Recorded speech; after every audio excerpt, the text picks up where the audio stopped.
Hello students, आज हम salts के बारे में कुछ और इंटरेस्टिंग चीज़ें पढ़ेंगे। ठीक है, तो सबसे पहले हम देखेंगे सॉल्ट्स की फैमिली। Family of salts. ठीक है, इससे पहले आप मुझे ये बताइए कि पोटेशियम सल्फेट, मैं एग्जांपल लेती हूँ, उसका फॉर्मूला क्या होगा? Potassium sulphate. तो मुझे एक चीज़ पता है कि उसमें पोटेशियम आयन होगा और उसमें सल्फेट आयन होगा। पोटेशियम आयन प्लस होता है, सल्फेट आयन में -2 होता है। इसका 2 इधर चला जाता है तो K2SO4, ये हो गया पोटेशियम सल्फेट। ठीक है, अब क्या आप मुझे ये बता सकते हैं कि ये पोटेशियम सल्फेट किन एसिड और बेस से मिलकर बना होगा? मुझे इतना तो पता है कि एसिड्स और बेस सॉल्ट मिलकर सॉल्ट बनाते हैं। ठीक है, तो ये भी मैं पता लगा सकती हूँ। कैसे? मुझे पता है कि एक एसिड है तो उसके पास हाइड्रोजन आयन होगा और एक बेस है तो उसके पास हाइड्रोक्साइड आयन होगा। ठीक है, तो मैं क्या करती हूँ कि इसके साथ इसका एनायन, ये पॉजिटिव है ना, H+ के साथ इसका एनायन जोड़ देती हूँ तो क्या हो जाएगा? H2SO4। ठीक है, अच्छा, अब ये नेगेटिव आयन है तो इसके साथ पॉजिटिव वाला जुड़ेगा तो पोटेशियम जुड़ जाएगा, KOH। यही मिलकर क्या देंगे मेरे को? K2SO4, और साथ में वाटर रिलीज हो जाएगा। ठीक है, ये चीज़ क्लियर हो गई आपको? यहाँ पर अगर मैं 2 लगा देती हूँ, यहाँ भी 2 लगा देती हूँ तो ये बैलेंस भी हो जाएगी इक्वेशन। ठीक है, ये क्लियर हो गया कि हमें इतना पता है कि एसिड्स और बेस मिलकर सॉल्ट्स बनाते हैं। ठीक, अब अगर मैं आपसे कुछ सॉल्ट्स के एग्जाम्पल लेती हूँ, for example sodium chloride NaCl और सोडियम सल्फेट। ठीक है, इन दोनों में कौन से आयन्स हैं? सोडियम आयन कॉमन है, दोनों में है ना, इसमें भी है इसमें भी है, दोनों में सोडियम आयन कॉमन है। ठीक है, तो अगर जिन सॉल्ट्स में पॉजिटिव या फिर नेगेटिव आयन्स, रेडिकल्स कॉमन होते हैं, उनको कहते हैं हम कि ये सेम फैमिली को बिलोंग करते हैं। ठीक है, इसमें दोनों में सोडियम आयन कॉमन थे तो इसका मतलब ये दोनों सोडियम सॉल्ट्स की फैमिली को बिलोंग करते हैं। ठीक है, सेम फैमिली को बिलोंग करेंगे। सेम वे अगर मैं लिखती हूँ NaCl एंड KCl, इन दोनों में क्या कॉमन है? क्लोराइड आयन कॉमन है। ठीक है, तो ये क्लोराइड सॉल्ट्स की फैमिली को बिलोंग करेंगे। तो इसी तरह से हम किसी भी सॉल्ट की फैमिली का पता लगा सकते हैं। ये क्लियर हो गया? ठीक है, अब हम देखते हैं सॉल्ट्स का पीएच। हमने एसिड का पीएच देखा, हमने बेस का पीएच देखा, सॉल्ट्स का भी तो कुछ पीएच होता होगा। ठीक है, अच्छा, अगर एक स्ट्रॉन्ग एसिड और एक स्ट्रॉन्ग बेस रिएक्ट कर रहे हैं तो जो सॉल्ट बनता है उसका पीएच होता है न्यूट्रल। ठीक है, मतलब 7। एग्जाम्पल देती हूँ, मैंने एक स्ट्रॉन्ग एसिड ले लिया, आपका HCl ले लेती हूँ, hydrochloric acid. It is a strong acid. Strong acid कौन सा होगा? जिसका पीएच सबसे कम होगा। ठीक, स्ट्रॉन्ग बेस क्या होगा? जिसका पीएच सबसे ज़्यादा होगा। ठीक है, तो मैंने ले लिया स्ट्रॉन्ग बेस में सोडियम हाइड्रोक्साइड। क्या बनाएंगे? NaCl और वाटर। तो NaCl का जो पीएच होता है वो होता है न्यूट्रल। ठीक, क्लियर हो गया? अच्छा, वहीं अगर एसिड स्ट्रॉन्ग है लेकिन बेस वीक है तो उससे जो सॉल्ट बनता है उसका पीएच कैसा होगा? ऑब्वियसली जो ज़्यादा स्ट्रॉन्ग होगा वो अपना पीएच भी उसको देगा, तो इसका pH will be less than 7। Acids का पीएच 7 से कम होता है ना, तो उस सॉल्ट का भी पीएच 7 से कम होगा। मैं एग्जांपल ले लेती हूँ, वहीं अगर मैं HCl और अमोनियम हाइड्रोक्साइड, अमोनियम एक वीक बेस है, अमोनियम हाइड्रोक्साइड। ठीक है, तो इससे क्या बन जाएगा? NH4Cl प्लस NH है ये, ठीक है, प्लस वाटर रिलीज हो जाएगा। अमोनियम क्लोराइड और वाटर, इसका पीएच कैसा होगा? लेस देन 7 होगा। ठीक, अब अगर एसिड वीक है लेकिन बेस स्ट्रॉन्ग है तो जो सॉल्ट बनेगा उसका पीएच क्या होगा? उसका पीएच 7 से ज़्यादा होगा। एग्जाम्पल ले लेती हूँ मैं, एसिटिक एसिड CH3COOH, जब ये रिएक्ट करेगा सोडियम हाइड्रोक्साइड के साथ तो बनेगा CH3COONA। इसको बोलते हैं सोडियम एसीटेट। कि ऐसा सॉल्ट है जिसका पीएच 7 से ज़्यादा होगा। आपको क्लियर हो गई ये चीज़? तो हम ये बता सकते हैं कि जो सॉल्ट्स का पीएच है वो किस पर डिपेंड करता है कि वो किस एसिड और किस बेस से मिलकर बना है, कि रिएक्शन से बना है। उससे ये क्लियर हो जाएगा कि सॉल्ट का पीएच क्या होगा। ठीक है, अच्छा अब हमको ये तो पता चल गया है कि HCl और सोडियम हाइड्रोक्साइड स्ट्रॉन्ग एसिड और स्ट्रॉन्ग बेस मिलते हैं तो सोडियम क्लोराइड बनता है और वाटर बनता है। इसको हम कॉमन सॉल्ट कहते हैं। कॉमन सॉल्ट जो हम अपने घरों में खाने में यूज़ करते हैं। ठीक है, इस कॉमन सॉल्ट से आपको पता है बहुत सारे केमिकल्स भी मिलते हैं, उनको देखेंगे अभी हम। ठीक है, अच्छा एक चीज़ और बता दूं मैं आपको कि जो सॉलिड सॉल्ट्स होते हैं वो डिपॉजिट होते हैं कई पार्ट्स में हमारी कंट्री में। ठीक है, कौन से सॉल्ट्स? Solid salts. इनके डिपॉजिट्स हैं बहुत जगह पर हैं। ठीक, अब ये इनिशियली इम्प्योरिटीज़ होने की वजह से ब्राउन कलर के होते हैं। ठीक है, तो इनको क्या कहा जाता है? Rock salt.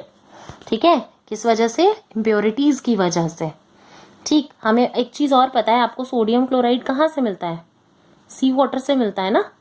सबको पता है खारा होता है, नमकीन पानी होता है ओशंस का, सीज का। ठीक है, तो इससे ही जो सॉल्ट ऑब्टेन होता है, आपने दांडी मार्च के बारे में भी सुना होगा, गांधी जी ने जो किया था वो सॉल्ट को ही लेकर किया गया था।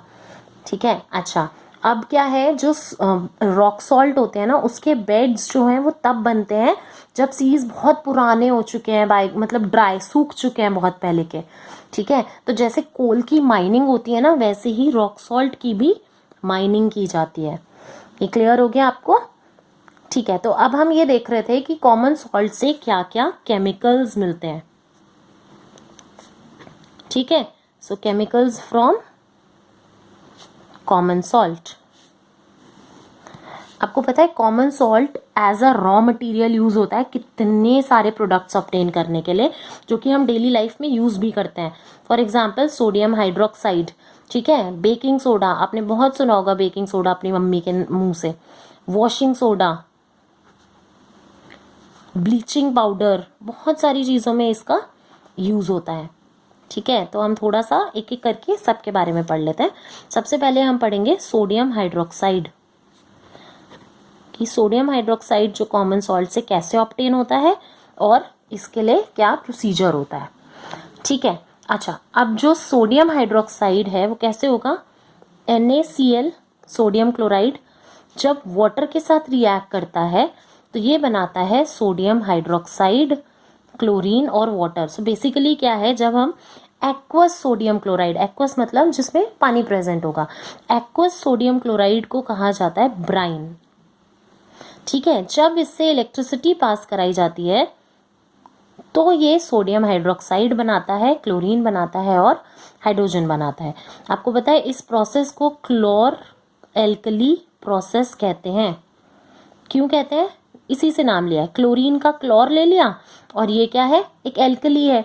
ठीक है, इसीलिए इसको क्या कहा जाता है? क्लोर एल्कली प्रोसेस। ठीक, अब जो इससे प्रोडक्ट्स मिलते हैं ना, NaOH, क्लोरीन और हाइड्रोजन, ये सब किसी ना किसी काम के हैं। कैसे? सोडियम हाइड्रोक्साइड यूज होता है मेटल्स को डीग्रीस करने में। ठीक है, इसके अलावा ये सोप्स और डिटर्जेंट्स में यूज होता है, पेपर मेकिंग में यूज होता है, आर्टिफिशियल फाइबर्स बनाने में यूज होता है। ठीक है, क्लोरीन का आपने सुना भी होगा, क्लोरीन टैबलेट्स डालते हैं वाटर के ट्रीटमेंट के लिए। सो वाटर ट्रीटमेंट में यूज होता है। ठीक है, और स्विमिंग पूल्स में भी डाल दिया जाता है इसको, PVC में, डिसइंफेक्टेंट्स के तौर पे यूज़ किया जाता है क्योंकि ये जर्म्स को किल कर देता है। क्लोरोफ्लोरोकार्बन्स में यूज़ होता है, पेस्टिसाइड्स में यूज़ होता है। सो मल्टीपल यूजेस होते हैं इसके। ठीक है, जो हाइड्रोजन है वो यूज़ होता है फ्यूल्स में और अमोनिया बनाने में। अमोनिया जो कि फर्टिलाइजर्स के लिए यूज़ करते हैं हम क्रॉप्स उगाने के टाइम पे। ठीक है, ये क्लियर हो गया आपको? अब जो ये 3 प्रोडक्ट्स बने थे, इसमें से जो हाइड्रोजन और क्लोरीन है, ये यूज़ होते हैं हाइड्रोजन क्लोराइड बनाने के लिए, और इसको यूज़ किया जाता है हाइड्रोजन क्लोराइड को फॉर क्लीनिंग स्टील। ठीक है, इसके अलावा ये अमोनियम क्लोराइड बनाने में हेल्प करता है, मेडिसिन्स बनाने में हेल्प करता है, और कॉस्मेटिक्स बनाने में हेल्प करता है। ठीक है, और जो क्लोरीन है वो यूज होता है ब्लीच में। सोडियम हाइड्रोक्साइड और क्लोरीन ये ब्लीच बनाने में हेल्प करते हैं, जो कि हाउस होल्ड ब्लीचेस होते हैं।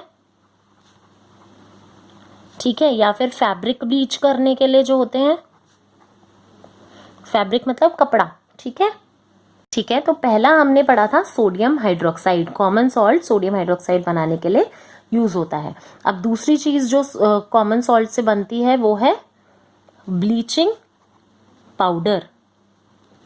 आपको पता है ब्लीचिंग पाउडर कैसे बनता है?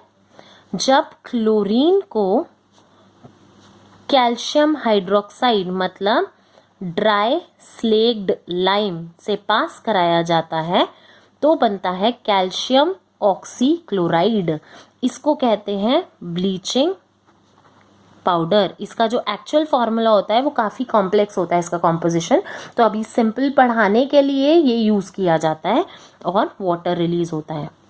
ठीक है, आपको पता है ब्लीचिंग पाउडर के मल्टीपल यूजेस होते हैं, जैसे क्या क्या यूज़ हो सकते हैं इसके?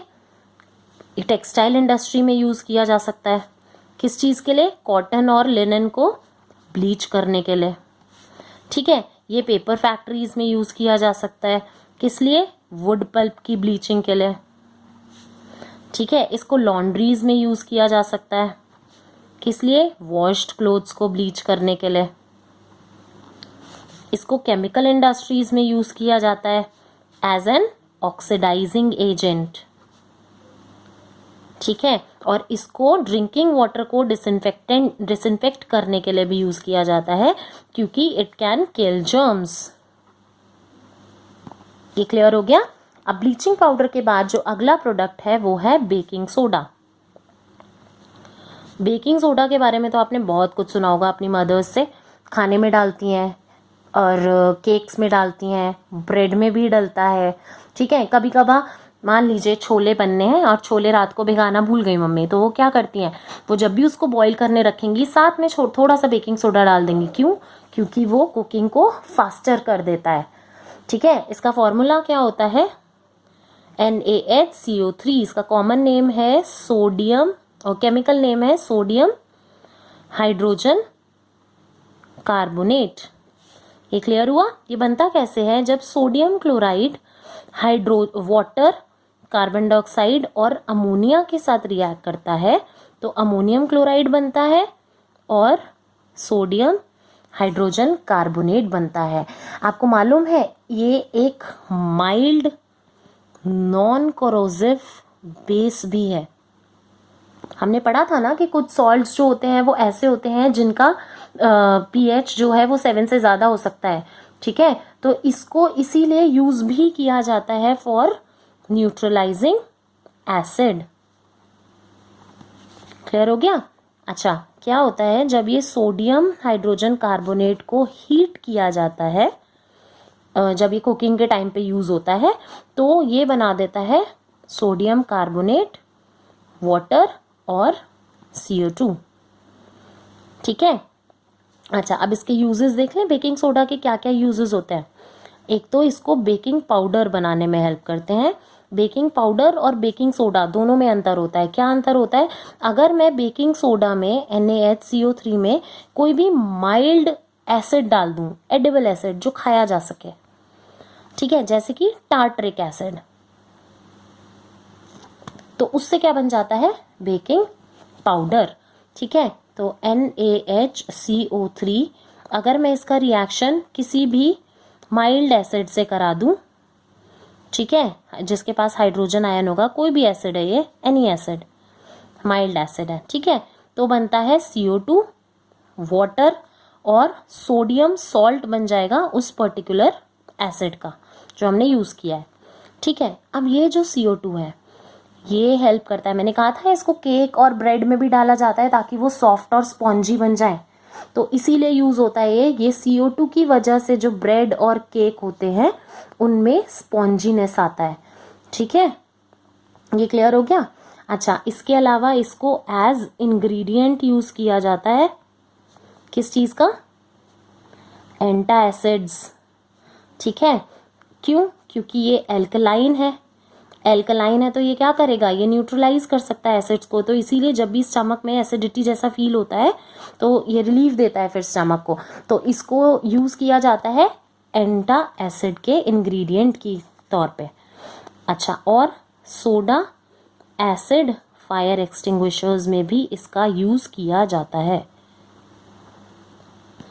ठीक है। अच्छा स्टूडेंट्स, अभी हमारा वॉशिंग सोडा रहता है और प्लास्टर ऑफ पेरिस के बारे में हम पढ़ेंगे, वाटर ऑफ क्रिस्टलाइजेशन के बारे में पढ़ेंगे, तो इसको हम कंटिन्यू करेंगे हमारी नेक्स्ट वीडियो में। आई होप आपको ये वीडियो क्लियर हो गई है, ये टॉपिक से रिलेटेड जो भी चीज़ें हैं आपको क्लियर है। अगर नहीं है तो आप कमेंट बॉक्स में क्वेश्चंस डालिए, हम लोग उसको डिस्कस करके क्लियर करेंगे। Thank you.